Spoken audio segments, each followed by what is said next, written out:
commence par le contenu. Tu sais que créer du contenu, ça... Le contenu, ouais. Je t'avais envoyé les Je vais les questions. reprendre. Plus, en fait, moi, j'ai envie qu'on parle, tu vois, de ce qui me rend fière. Et ce qui me rend fière, c'est qu'en fait, je paye pas de pub. C'est ça. Je paye pas de pub. Mhm. Tout le monde dit, pour scaler, il faut avoir de la pub. Ouais. Je comprends, tu vois, le fond, le propos du truc, mais c'est pas... Le monde, il change, quoi. Donc... Et ce dont je suis fière aussi, c'est que les gens, ils nous trouvent naturellement. Bon, après, on met des stratégies, mais ils nous trouvent naturellement. Ils voient déjà la valeur qu'on apporte. Certains, on les aide gratuitement. Enfin, ils appliquent, ils ont des résultats.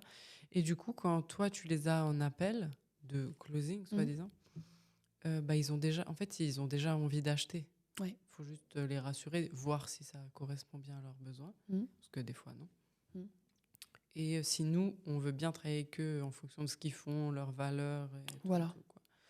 Donc, mais ça, j'aimerais bien qu'on parle de ça, tu vois. Ouais. Quelle est la plus grosse erreur que font les entrepreneurs qui veulent être visibles ?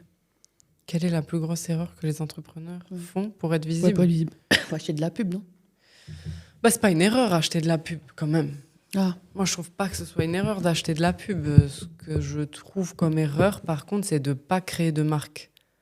Tu vois, moi... Oui, j'ai un business. Ok, on vend du consulting, on vend des formations, mais j'ai une marque, Margot Klein. Tu vois, c'est bizarre parce que je m'appelle Margot Klein, donc on dirait que je parle de moi, la troisième personne. Mais il y a la marque Margot Klein. La marque Margot Klein, ça parle aux entrepreneurs, aux machins, aux trucs. Margot, elle est comme si, tu vois, les gens, ils voient qui je suis. Bon, là, c'est aussi les valeurs de la marque. Mais, tu vois, à partir de cette marque, je peux créer tous les business que je veux. On a créé Agence Closing, l'agence de contenu. Oui. J'ai une autre agence qui arrive. Enfin, je pourrais lancer un studio de podcast. Je pourrais, j'en sais rien, tu vois, lancer des trucs comme ça fonctionnerait. Oui.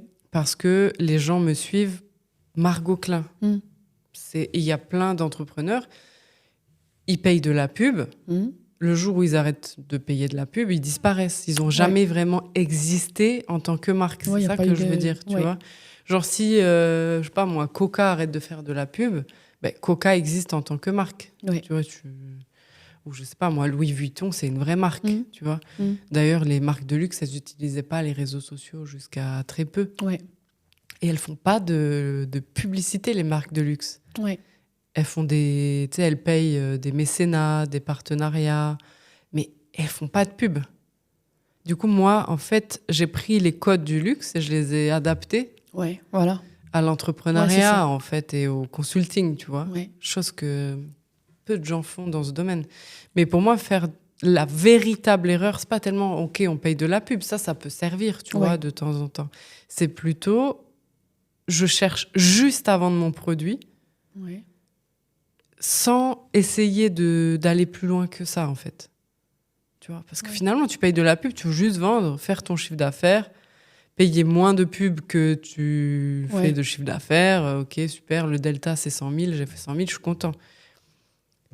Mais il n'y a rien de très profond derrière. Enfin, tu vois ? Ouais, je vois. Et pour moi, si tu es un entrepreneur et que tu veux réellement aider, réellement avoir un impact, ça passe par la création de ta marque. Parce que là, tu vas pouvoir t'exprimer, tu vas pouvoir dire ce que tu penses, tu vas pouvoir créer un vrai changement, faire un vrai impact. Et vendre, pour moi, c'est une conséquence, tu vois.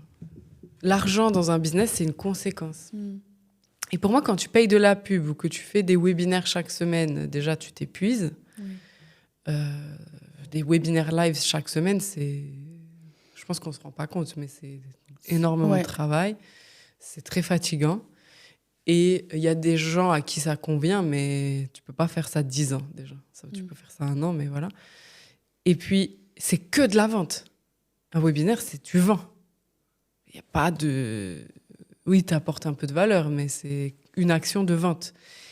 Et moi, ce que j'aime et ce que je préconise, c'est développer beaucoup plus la visibilité, développer beaucoup plus la marque, développer beaucoup plus le fait de te mettre en lumière, de te faire connaître.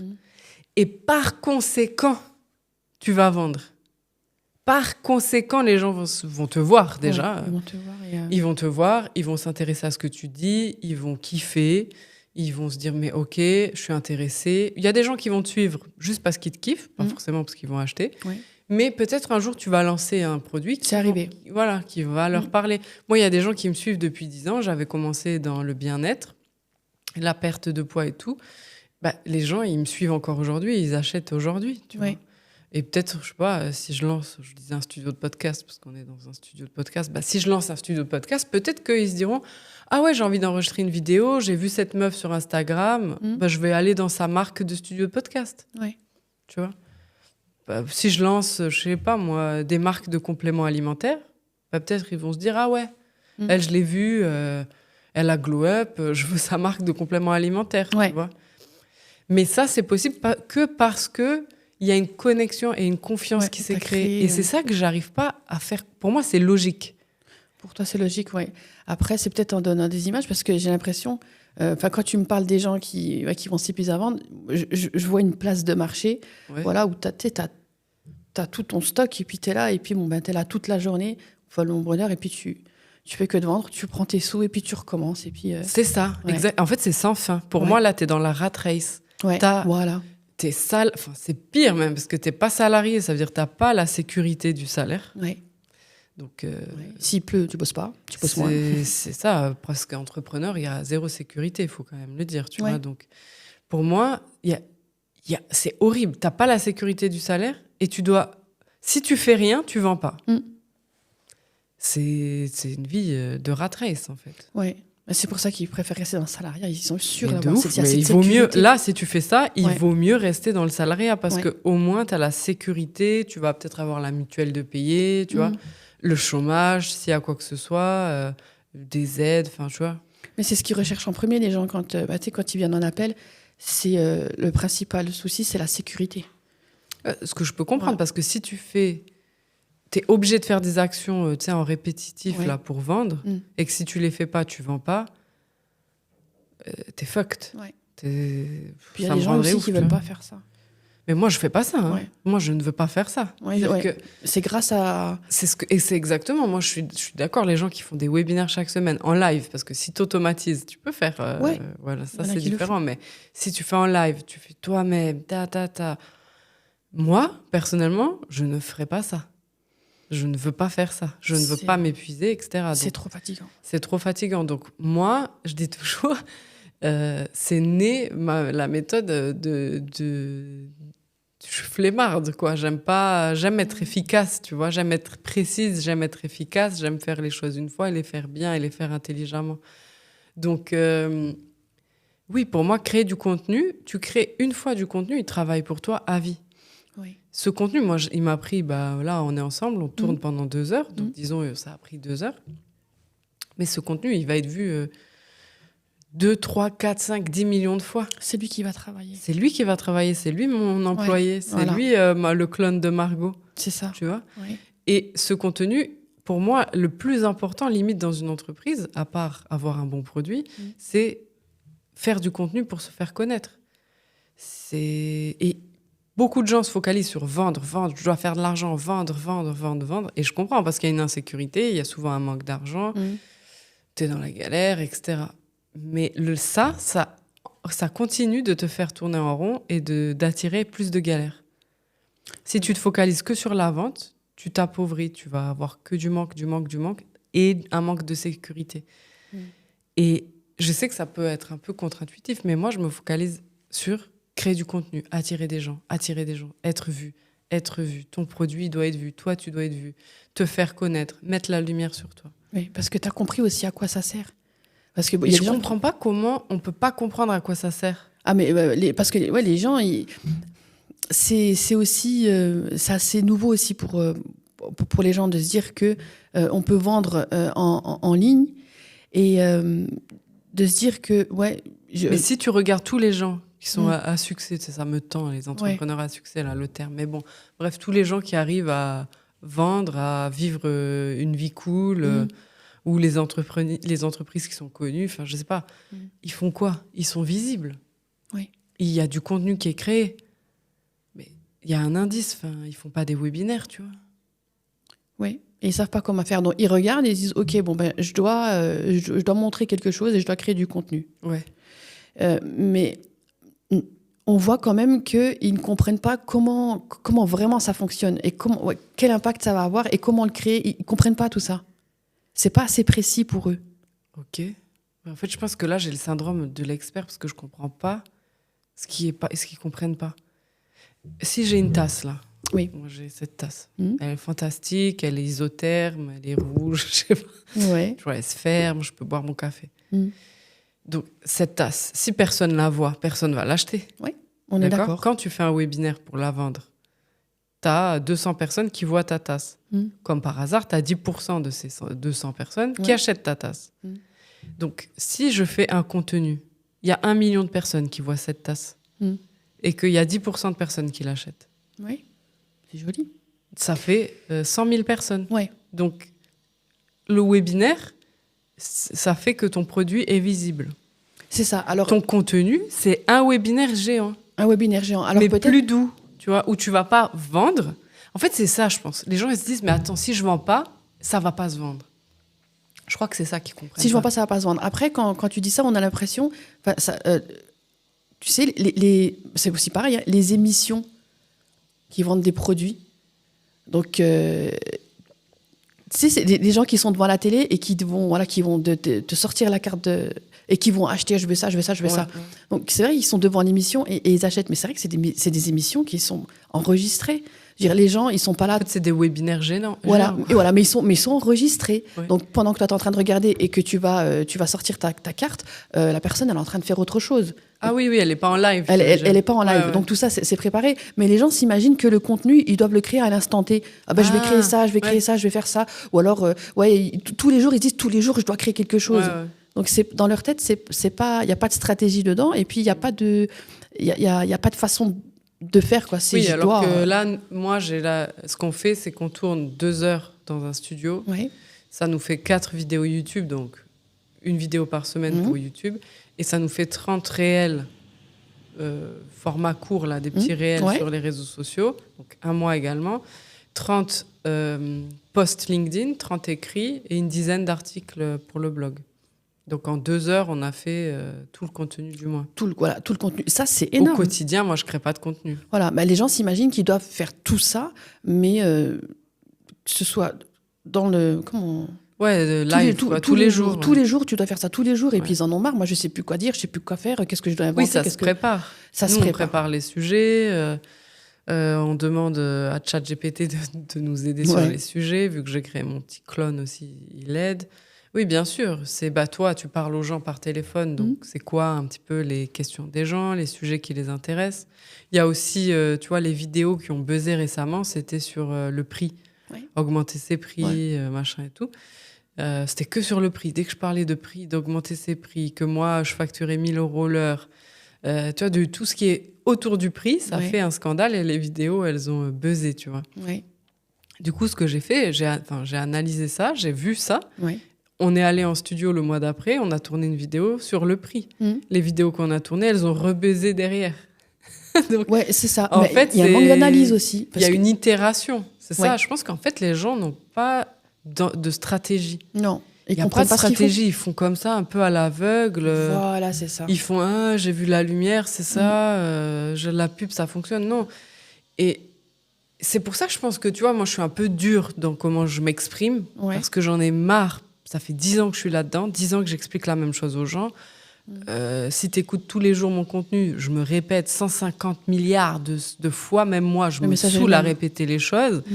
Je ne comprends pas. On te dit il faut une stratégie, mets en place une fucking stratégie. C'est un plan, quoi. Mais à ce moment-là, pourquoi ils veulent pas? Mais je sais pas, parce qu'ils ont pas envie, parce que c'est chiant à faire, c'est pas sexy. Parce qu'ils veulent un hack magique pour aller plus vite. Mais je ne sais pas pourquoi les gens... T'es entrepreneur. Ouais.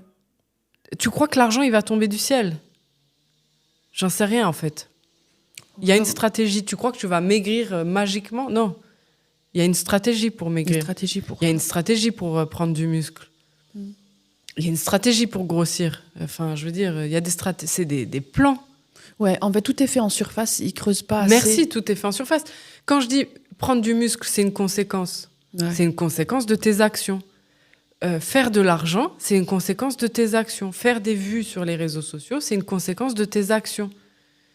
Je sais pas, enfin, ça a l'air tellement évident que je l'explique même pas, tu vois. C'est ça peut-être. C'est évident, mais c'est qu'ils veulent pas. Je pense que ils ont aussi, tu sais, le fait pour eux de travailler dur. Je pense que c'est encore dans leur tête, c'est travailler dur, mais pas pas stratégiquement. Ouais, voilà, c'est ça. Donc en fait, ils savent pas quelle stratégie faire. Ouais. Je pense que les gens ne sont pas cons, tu vois. Non.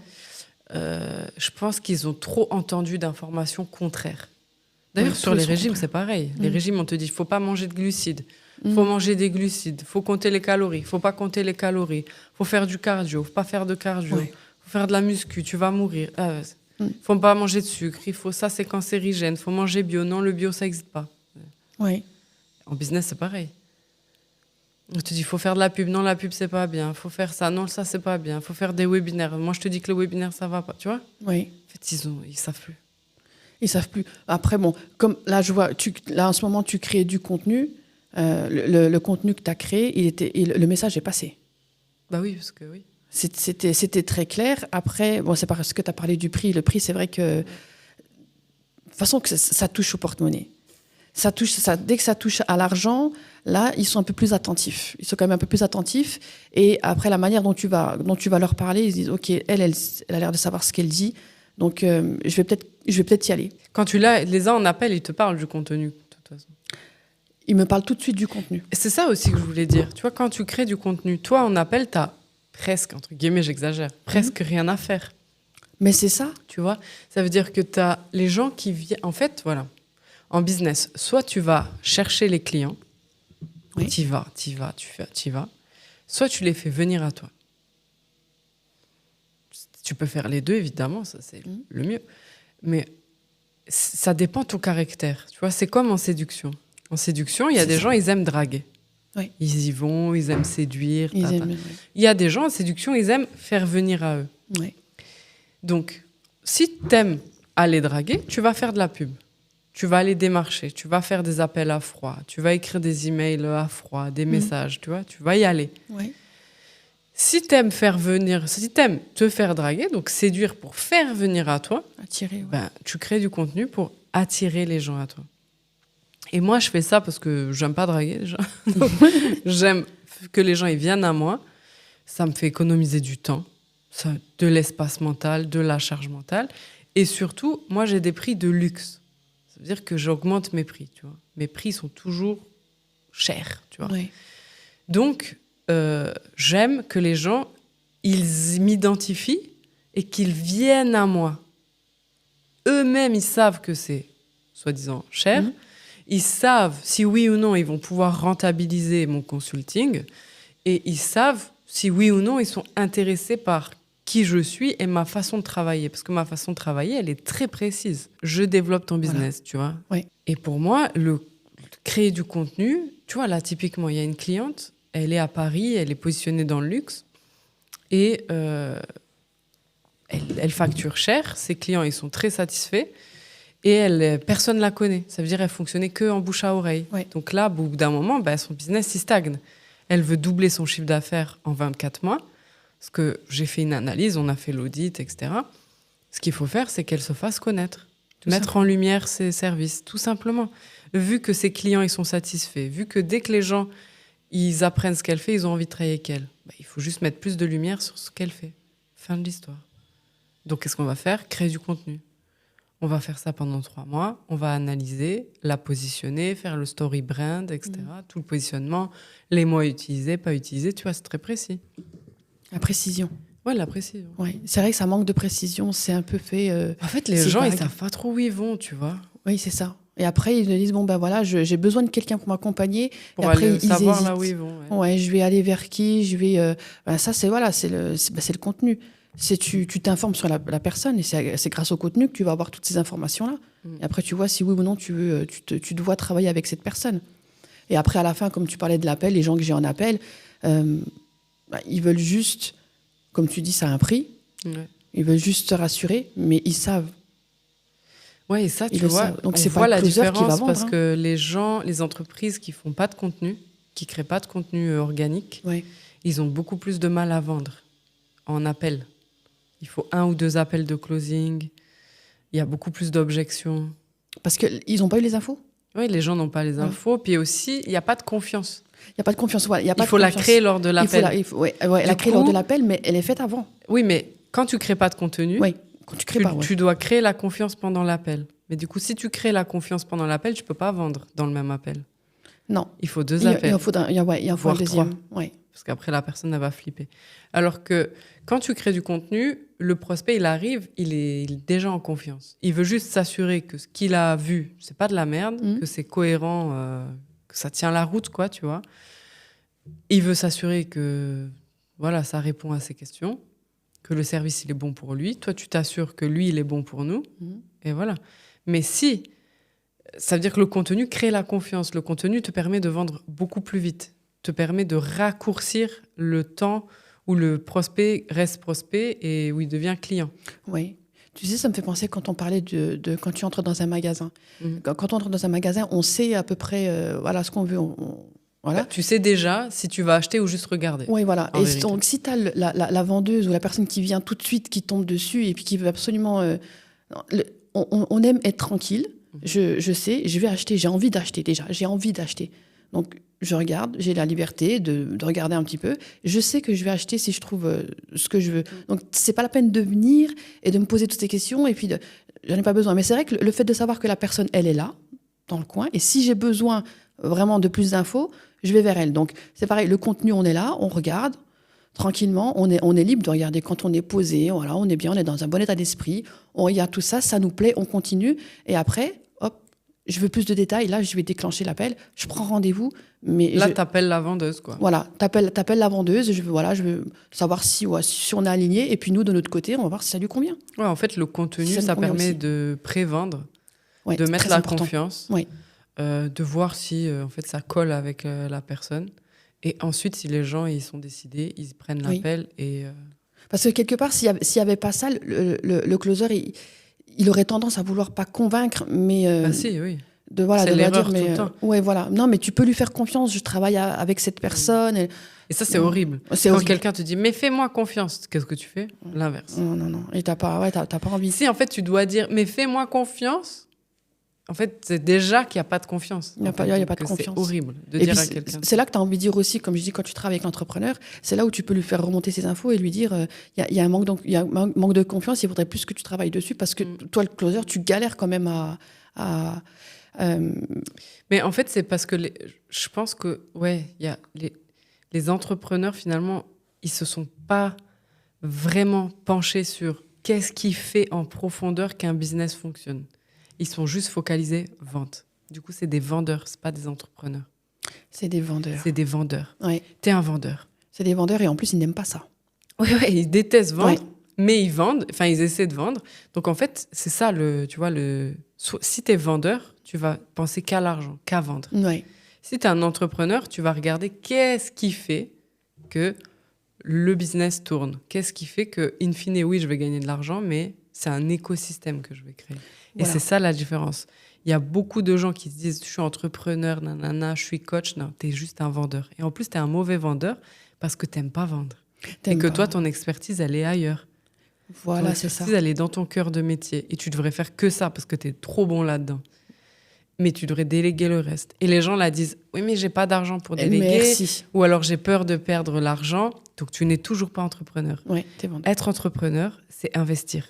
C'est oui, des fois, tu vas investir l'argent que tu n'as pas.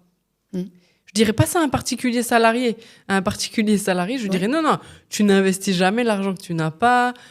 Tu vois, effectivement, ça n'a rien à voir. Quelqu'un qui est salarié, non, tu lui dis économise, mets de l'argent de côté, tu investis que ce que tu es prêt à perdre. Ça. Effectivement, tu vois, c'est vrai. Un entrepreneur, c'est le mindset opposé. Un entrepreneur, tu es un peu un malade dans ta tête. Tu vas investir de l'argent que tu n'as pas. Des fois, tu vas te mettre dans des situations qui sont pas folles financièrement. Oui. Parce que toi, tu es assez fou pour voir que ça va fonctionner. Voilà, c'est ça. Tu vas payer des gens en avance parce que toi, tu sais que ça va fonctionner. Oui. Et ça, soit tu as le mindset, soit, j'aime pas ce mot mindset, maintenant il me tend, mais soit tu arrives à faire le switch, soit tu as l'appétence de prendre des risques, soit pas.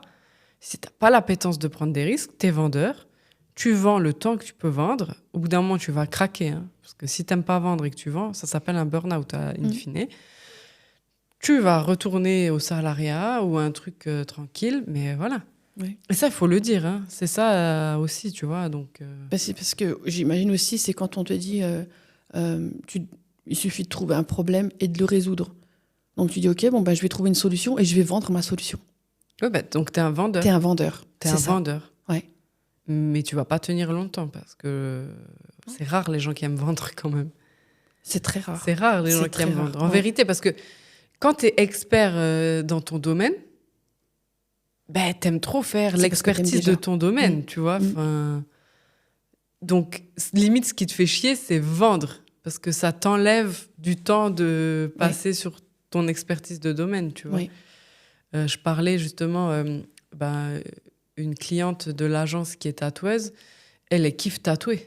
Ce qu'elle fait, c'est incroyable. Ces tatouages, ils sont incroyables. Elle, vendre, ça lui casse la tête. Créer du contenu, flemme. Bon, là, elle a aimé créer du contenu parce on l'a fait ensemble, de la façon qu'elle aime. Là, elle voit que ça parce sert. qu'elle a parlé de ce qu'elle aimait. Voilà, c'est ça, on a parlé de son savoir-faire. Donc, elle était en feu, tu vois. Mais, ce qu'elle aime, c'est faire son métier. Et quand on aime faire ça, on en parle naturellement. On en parle naturellement. Du coup, là, ce qu'on a fait, c'est qu'on lui a fait parler de ce qu'elle aime. Donc, ça a fonctionné. Mais son contenu, là où pour elle a kiffé parce qu'elle parlait de ce qu'elle aime, va vendre pour elle. Voilà, c'est ça, tu vois. Elle parle juste de ce qu'elle fait. Les gens vont voir son travail, vont kiffer ou pas kiffer. Déjà, tout le monde ne veut pas se faire tatouer, tu vois. Et si toi, tu as envie, tu vas réserver chez elle. En fait, c'est naturel, c'est organique, tu vois. Et c'est ça que j'ai juste envie de faire comprendre aux gens. Donc, effectivement, nous, on ne travaille pas avec des vendeurs, on travaille avec des entrepreneurs. Oui. Non, mais je crois que c'est vraiment ça. C'est ça la différence. C'est ça. Et la vente. Ouais. C'est tout. Parce que les gens le sentent quand même. Hein. Ils sentent quoi ? Ils sentent quand même comme Betty, par exemple. Ouais. Quand elle parlait elle vendait déjà naturellement. Et en plus, à un bon prix. Hein. Ouais. À un bon prix. Et puis, elle a cru que c'était... comment elle a dit ça ? Elle a cru que c'était du hasard, c'est exceptionnel. C'était. Ouais. Voilà, j'ai pas fait exprès de vendre. Je sais pas comment j'ai fait. Oui, mais parce qu'en fait, elle a juste parlé de ce qu'elle aimait. Oui, parce qu'elle a fait une interview où elle parlait de sa méthode et elle m'a dit cette vidéo lui a rapporté 30 000 €. Ouais. Alors qu'elle me dit mais je comprends pas, je vendais pas. Ben oui. Mais c'est ça. En fait, pour vendre, tu n'as pas besoin d'activement vendre. Oui. Mais dans sa tête, après, en parlant avec elle, elle n'a pas compris pourquoi elle a vendu, ni comment. C'est ça, en fait. Voilà, les gens ne comprennent pas comment tu peux vendre avec du contenu. Tu peux vendre avec du contenu parce que tu parles de ce que tu kiffes. Tu parles de ta méthode. Du coup, les gens, ils t'entendent. S'ils ont un besoin, ils viennent vers toi. Mais pour elle, c'était pas vendre. Parce que tu te souviens... Mais bien sûr, c'est pas vendre. Elle n'a pas vendu. Effectivement, elle n'a pas activement fait son pitch de vente. Voilà. Mais c'est pour ça qu'elle a vendu. Oui. Mais pour elle, dans sa tête, tu te souviens de la phrase qu'elle avait dit ? Elle a dit, moi, pour moi, vendre, j'aimais pas vendre parce que j'avais l'impression que j'allais refourguer. Elle a dit refourguer quelque chose à quelqu'un. Oui, c'est sûr. Il y a beaucoup de gens qui, pour vendre, ils essaient de refourguer leurs produits. Et elle n'était pas d'accord avec ça. Donc pour elle, le blocage, il s'est fait là. Je veux pas vendre parce que j'ai l'impression qu'il va falloir que je refourgue quelque chose, mais je refourgue rien. Mais moi non plus, je veux pas vendre si je refourgue un produit. Personne ne veut faire ça. Ah non, mais sinon, tu vas sur le marché et puis tu vas refourguer ta camelote, puis c'est tout. Et tu prends tes mais sous, camelote, tu vois. Ouais, camelote, Du coup, quand tu es expert et que ce que tu fais, c'est bien, tu sais que ce que tu fais, c'est de la qualité, tu veux pas refourguer de la camelote. Tu sais que ce que tu fais, c'est de qualité. Donc, tu veux qu'on reconnaisse cette qualité naturellement sans vendre. C'est comme ça que tu le fais avec le contenu. Et c'est pour ça que moi, je fais autant de contenu aussi, tu vois. Le contenu sert à ça. Et ça, c'est important qu'ils le comprennent bien. Après, ça va les faciliter. Hein. J'espère qu'avec cette vidéo, vous allez bien comprendre, du coup. C'est vraiment... je leur dis souvent, c'est la base. Parce qu'ils sont là, je voudrais débloquer les ventes parce que... c'est vrai qu'ils te parlent du prix, je vends peut-être pas assez, prix psychologique ou je sais pas. Mais avant ça, c'est vraiment le contenu. On passe par là. C'est la base. La base, les gars.